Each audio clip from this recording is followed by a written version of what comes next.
Salut à toutes et à tous, aujourd'hui jeudi 28 mars 2019, je vais en profiter pour faire ma première cueillette de romarin. Donc c'est ce buisson que vous voyez, donc c'est du romarin officinal ou Rosmarinus officinalis, du latin ou du grec rosé des mers. Donc vous voyez, c'est un végétal qui est très intéressant dans le sens où il est persistant, donc on peut le rendre là toute l'année, donc très résistant au froid, à la neige, au vent. Vous voyez, ça se présente de cette manière. Ça pousse de forme touffue, mais ça peut évoluer et monter à 1 mètre, 1 mètre 20, 1 mètre 50. Donc avec moi, il n'a pas l'occasion d'atteindre ces tailles dans le sens où je le taille. Je fais plusieurs tailles par an. Alors pourquoi? Tout simplement pour collecter ces branches. Alors chez nous, dans notre culture, on utilise beaucoup ce végétal, cette plante aromatique, aussi bien dans la cuisine que pour faire des soins. Et moi, tout principalement pour l'infusion, puisque j'en consomme de grosses quantités. Donc là, 28 mars 2019, ça commence à fleurir. Voilà, je vais vous montrer les fleurs. Une fois n'est pas coutume, cette année c'est sorti plus tôt que prévu. Bon, il n'y en a pas des masses. Ça se présente sous forme de grappes. Vous voyez, ce sont des petites grappes de quelques fleurs. Et elles ont cette couleur violette, elles sont magnifiques. Et en même temps, c'est une plante mellifère dans le sens où elle attire pas mal d'abeilles, comme c'est le cas pour les plants de lavande. Alors je vais la tailler. Alors pour la tailler, très important. Donc je vais essayer de vous montrer la base ou le centre de cette plante. Ouais, au milieu comment c'est, du bois, hein, tout simplement marron. Donc il faut éviter de tailler trop à ras parce que si vous le faites, vous allez condamner donc la branche à ne plus produire de feuillage. Donc je vais prendre un sécateur toujours désinfecté. Je vais attaquer, je parlais aux petits là pour qu'ils viennent me filmer. Voilà, si vous voulez avoir des plants productifs. Donc ça va être la première taille de l'année. Donc on descend à la base. Voilà, on va essayer de faire quelque chose d'harmonieux. Voilà, soit vous prenez des branches de cette manière, bon, on va faire le plus simple. Je vais couper par exemple à 1, 2, on va dire bourgeons. Voilà, à 2 niveaux. Voilà, le but c'est de collecter les branches. On va faire une première taille pour rafraîchir alléger le pied. On va faire des prélèvements de branches. Alors on va prendre comme ça. Voilà, ça sent très très bon, très odorant, très parfumé. Par contre, ça n'équivaut pas le romarin sauvage. Alors ça, c'est une plante qu'on trouve sur le pourtour méditerranéen, puisque si vous avez l'occasion de voyager, quoique même en France, hein, vous allez sur les garrigues, vous allez dans des zones comme par exemple, où c'est qu'on est parti, où c'est que j'en récupère moi chaque fois, c'est à Vic-la-Guardiole, et il y a un endroit qui s'appelle donc le massif de la Guardiole, et tout spécialement un endroit qui s'appelle le lac ou la baie des romarins. Et sur place, donc vous trouverez pratiquement un océan de romarin. Alors l'avantage c'est qu'il est plus parfumé que ça, il est très fort, et qu'il a une couleur de feuille qui est plutôt vert kiwi. On coupe comme ça. Donc prenez bien sûr avec vous un objet tranchant ou un sécateur, si vous avez bien sûr l'occasion d'y aller. Quoique il y a pas mal d'endroits où végète le romarin. Alors si vous souhaitez planter, c'est vraiment très très simple. Alors c'est une plante, alors vous voyez ici le sol il est plutôt riche, mais un sol plus aride, plus calcaire est plus avantageux pour ce plant dans le sens où il n'a pas besoin de sol très riche pour se développer. Voilà, surtout que ce soit des sols bien drainants, parce qu'il n'aime pas trop avoir les pieds dans l'eau, et surtout très ensoleillé. Donc je vais faire une taille vraiment forte dans le sens où je vais tout enlever pour récupérer les branches. Alors pour favoriser une bonne croissance vers le haut, prenez toujours des branches orientées vers le ciel. Voilà, vous coupez à quelques yeux, par exemple ici, hein. Donc il n'y a pas de règle bien précise. Le truc c'est qu'il faut s'éloigner du bois, du plant tout simplement. Voilà, on va tailler. Donc vous voyez qu'avec une seule récolte, ça va me produire des dizaines voire des centaines de branches, avec lesquelles donc je vais pouvoir faire pas mal de choses. Je vous montrerai par la suite comment je le conditionne. Concernant la multiplication du romarin, si vous souhaitez faire de nouveaux plants, c'est très simple, des deux choses l'une, le bouturage ou le marcottage.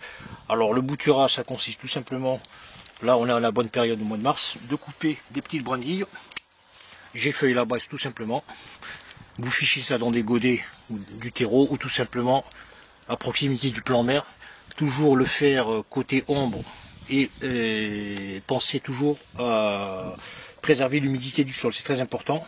Voilà, on peut faire également des boutures avec des branches talonnées. Donc le talon, c'est lorsqu'on l'arrache de cette manière, tout simplement. Voilà, on dit talon, parce que vous voyez, je l'ai arraché un peu à la sauvage, donc il y a un petit talon tout simplement. Voilà, dans les deux cas, les boutures sont bonnes. Sinon, il y a le marcotage. Alors le marcotage, j'avais fait ça courant fin de l'été 2018. Je vais vous montrer un plan. Donc j'ai courbé tout simplement une branche qui était longue. Voilà, vous prenez une branche périphérique que vous repliez vers le sol. Vous creusez, vous prenez un petit anneau en plastique, en acier, évitez tout ce qui est oxydable.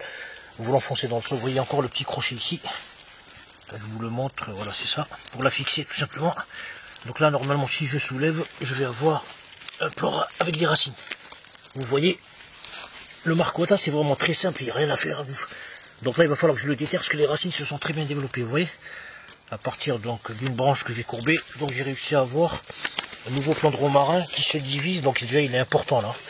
Là il a très bien grossi. Donc là c'est la branche mère, la branche principale.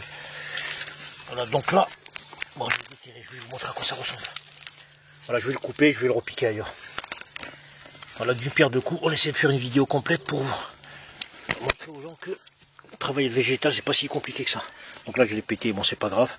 Voilà à quoi ça ressemble. Donc j'ai ma marcotte ici qui a développé donc deux branches.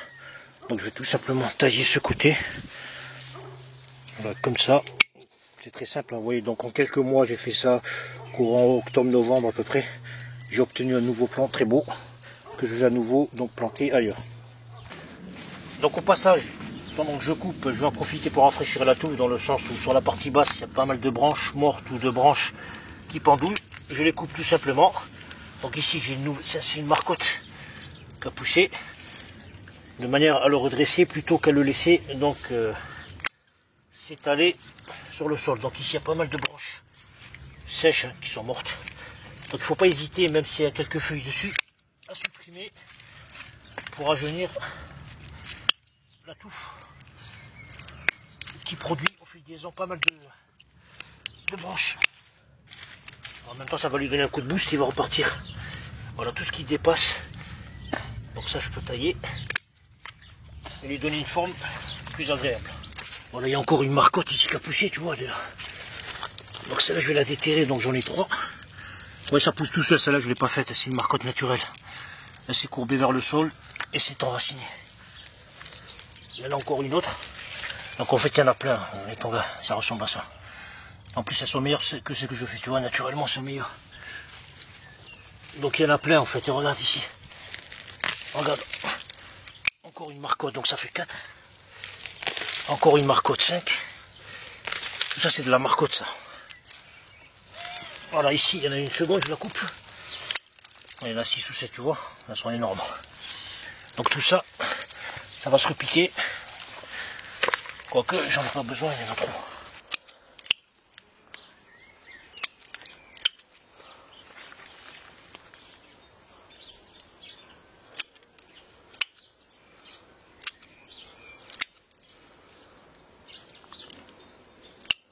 Voilà, ce stade, la taille est terminée. On va à présent parler de conservation. Donc à ce niveau, c'est vraiment très simple. Il y a plusieurs façons de le faire. Soit vous partez sur des contenants relativement volumineux pour stocker vos feuilles de romarin. Donc le romarin se stocke très très bien, que ce soit à l'ombre, dans des boîtes ou dans n'importe quel type de conteneur. Sauf que lorsqu'il est encore vert, de préférence, stockez-le avec des contenants ouverts plutôt que fermés, pour éviter donc que ça pourrisse. Il y a une forme de pourriture qui se développe au fil des semaines. Voilà, vous pouvez le faire directement et le mettre à l'ombre. Donc là j'ai pas mal de menthe, de sauge, de lavande, j'ai de tout. Voilà, de cette manière vous le faites brut et au besoin donc vous allez tout simplement donc utiliser vos feuilles. Donc au passage, il y a une information importante que je n'ai pas donnée, c'est avant de couper, attendez toujours qu'il y ait une bonne pluie pour débarrasser le plus gros de la pollution des particules poussiéreuses qu'il y a sur les plants. Si ce n'est pas le cas, pulvériser de l'eau ou avec un arrosoir, de manière à dégager le plus gros des poussières qu'il y a sur le végétal. Une fois sec, coupez, mais ne faites jamais l'inverse, c'est-à-dire couper puis laver. Ça ne se lave pas une fois coupé. Voilà, je le stocke de manière brute, de cette manière. et je le laisse ouvert. À l'arrière, vous pouvez mettre un tissu, quelque chose qui laisse passer l'air pour éviter à la poussière de s'incruster. Deuxième méthode, le stockage dans des bocaux, des feuilles. Vous prenez les feuilles de cette manière, donc je vais les feuiller, donc pour éviter que ça tombe. Bon, je le fais comme ça, j'ai pas assez d'espace pour le faire. J'extrais les feuilles, voilà les feuilles de cette manière. Donc ça sèche relativement vite, il n'y a pas de problème. Bon, je le fais en gros. Les bâtons, je les jette jamais. Donc c'est très bon dans la cuisine puisque c'est très parfumé et surtout très fort. Donc à raison de quelques petits bouts par plat, vous allez voir que ça dégage pas mal de goût. Voilà, je fais comme ça, suivant la quantité de feuilles que je veux. Donc le but par la suite, une fois qu'elles seront sèches, c'est soit de les laisser telles quelles, soit de les concasser. Vous prenez un bout de bois cylindrique, propre, avec un contenant relativement costaud. Vous écrasez de manière à avoir de la poudre.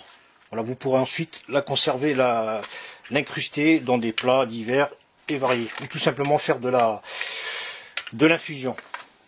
Voilà, de cette manière. Sinon, une autre méthode qui est encore plus rapide et qui consiste tout simplement à exposer toutes vos branches de romarin sur une table, un plan de travail à l'extérieur par des journées ensoleillées comme c'est le cas aujourd'hui. Le seul inconvénient, c'est qu'il faut le soir rapatrier et les remettre dès qu'il refait beau. Donc ça prend entre 3 et 4 jours pour avoir, avec une bonne chaleur bien sûr, pour avoir des feuilles totalement sèches.